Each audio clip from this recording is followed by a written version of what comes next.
Esto es lo que nos dice nuestro buen Calvino en el capítulo segundo del libro segundo de su institución, capítulo que recomiendo encarecidamente y que aquí en la iglesia nuestra de Sevilla, pues también los propios jóvenes están en la tarea de mirarlo tranquilamente, de apuntar asuntos y de que su mente quede estructurada con la enseñanza de la Sagrada Escritura, como se expresa en ese capítulo sobre la voluntad, sobre los afectos, sobre la condición del ser humano, etcétera, cosas necesarias para entender la salvación y lo que es importantísimo para el propio Calvino, que podamos tener la seguridad de nuestra salvación, que podamos tener la paz, el consuelo y que con eso estemos en la mejor disposición, tengamos las mejores herramientas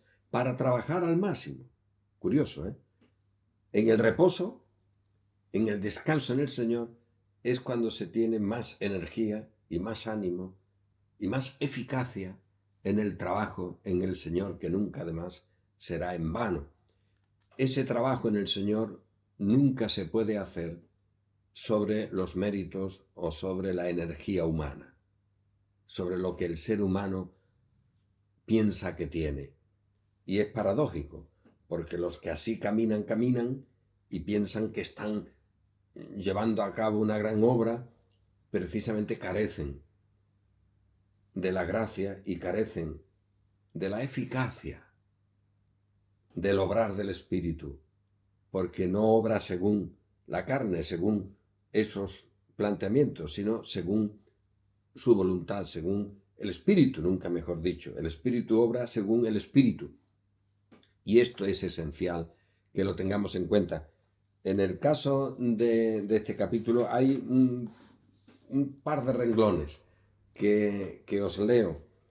Cuando dice el apóstol que nosotros, de nosotros mismos, no podemos ni siquiera pensar lo que conviene, está declarándose de esa manera cuáles son nuestras fuerzas, es decir, ninguna. Para las cosas de la salvación, para las cosas de Dios, lo que antes ha llamado para las cosas celestiales. Paréntesis. Eso no significa que no tengamos, como personas humanas, capacidades, crecimiento en las cosas que conocemos, habilidades, evidentemente. Y ahí entra el gobierno, el Estado, la sociedad, la ciencia, las matemáticas, organizar la familia natural, todas estas cosas están ahí. Y eso nada tiene que ver con lo que plantea la Escritura sobre la salvación, sobre la redención, sobre la obra que tiene que ser hecha de una vez para siempre perfectamente por el Dios que se ha hecho hombre, Jesús. Por lo tanto, dice, no habla solamente de la voluntad y de los afectos, expresamente, pero nos prohíbe, el apóstol, dice Calvino, suponer que está en nuestra mano ni siquiera pensar el bien que debemos hacer. Estas son las frases que algunas veces aparecen en una página y que hay que subrayar porque son modelos sobre los que luego se pueden hacer estudios extensos. Ni siquiera está en nuestra mano pensar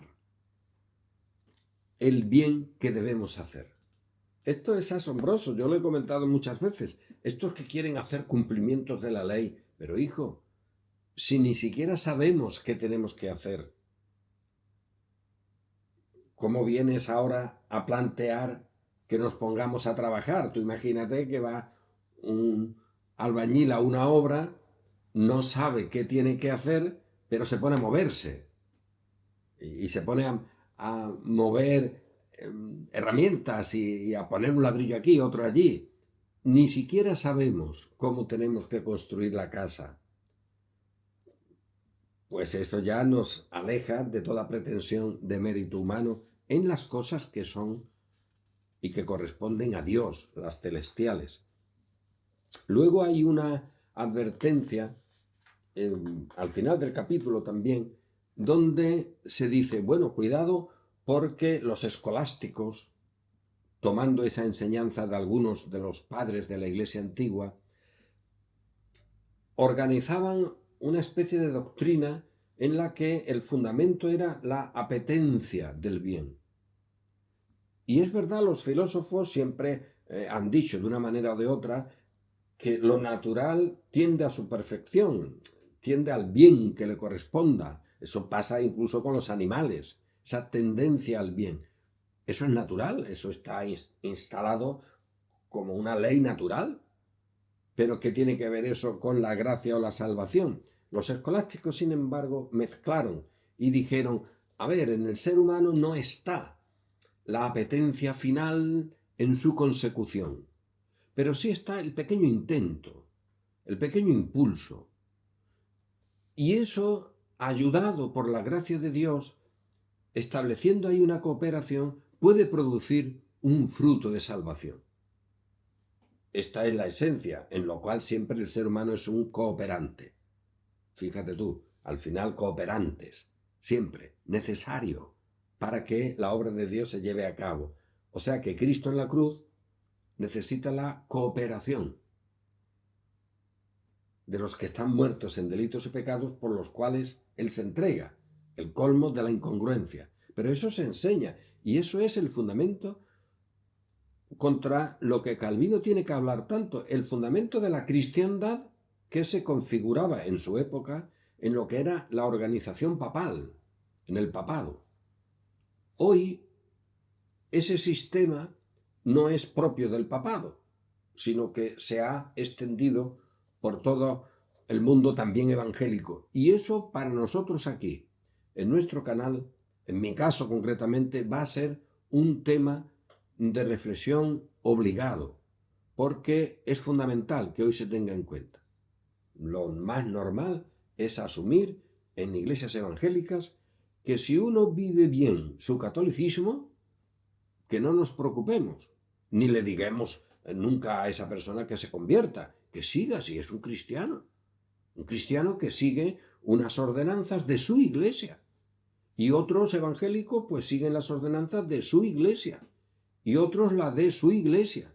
Y que si se comportan bien y creen ese término tan normal, si son creyentes, pues entonces que avancen, que sigan.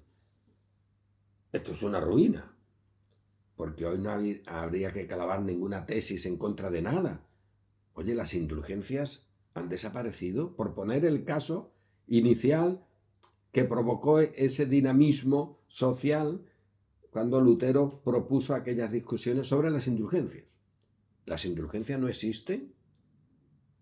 Lee el derecho canónico y ya verás que están ahí y que significa lo que siempre significaron, que la Iglesia en su jerarquía pueda administrar el tesoro que la Iglesia tiene de satisfacciones de Cristo y de los santos para aplicarla en casos concretos.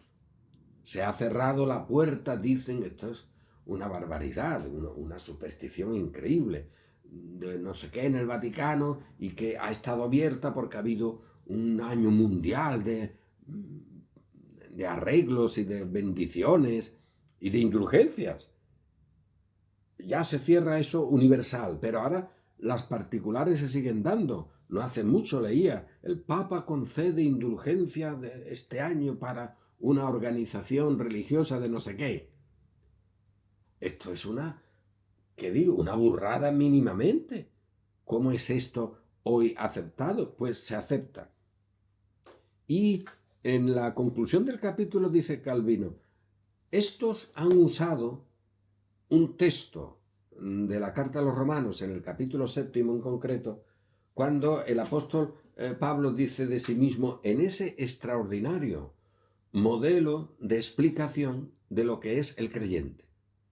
Pero estos, en vez de ver el creyente, han visto el ser humano. Y dicen, fíjate, ahí el apóstol está diciendo, como ser humano no regenerado, como un no creyente, como cualquiera de los que nacen sin redención en su ser natural. Él dice, el querer el bien está en mí, pero no el hacerlo.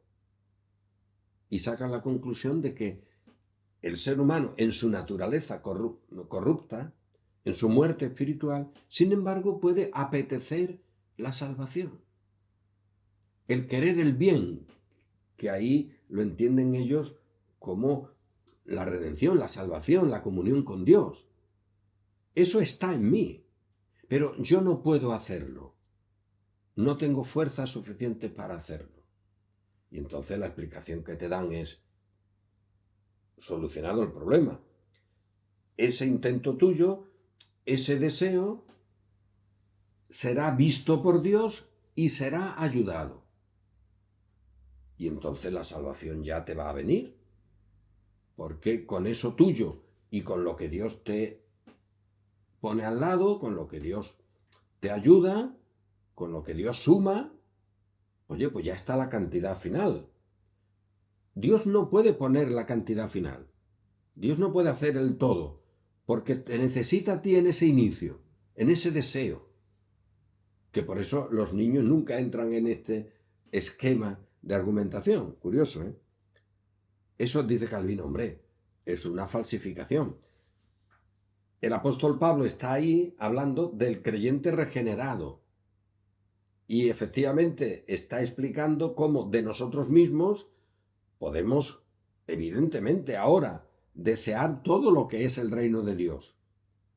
Pero que incluso como regenerados, como nuevas criaturas, como renacidos, no tenemos el poder de hacer todo aquello que está ahí delante de nosotros y que asumimos como lo que es justo. Y por eso él llega a decir: miserable de mí, este cuerpo de muerte está conmigo todavía. Y esta rebelión que yo reconozco en mí, la reconozco como de mi carne.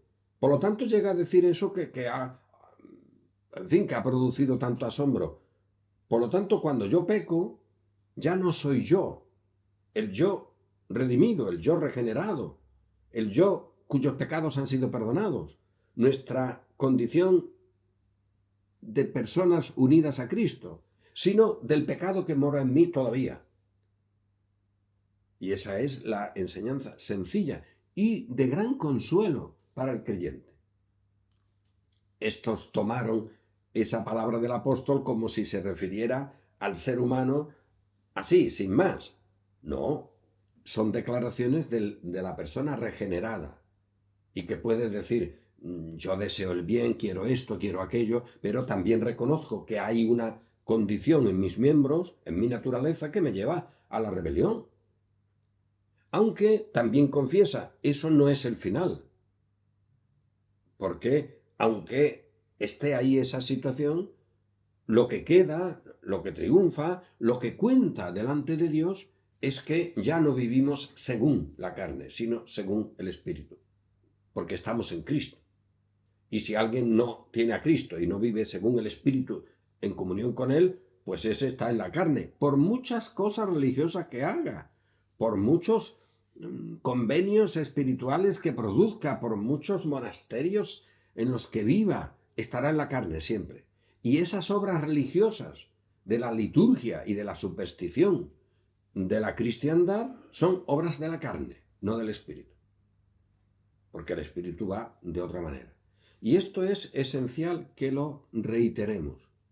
Y aquí, entre nosotros, esto va a ser muy común porque el tiempo en que vivimos requiere, como ya he comentado, que aquello que Calvino propone como la necesidad de reformar la Iglesia, hoy sea también una obligación, sea para todos nosotros un camino en el que nos tenemos que poner, porque si no seríamos verdaderamente infieles, estaríamos verdaderamente fuera de lugar, como insensatos, como cobardes, como indecentes en todos los sentidos, que viendo la realidad no digamos nada sobre la misma y procuremos que el nombre de nuestro Dios sea honrado y que su pueblo sea liberado de estas tiranías religiosas.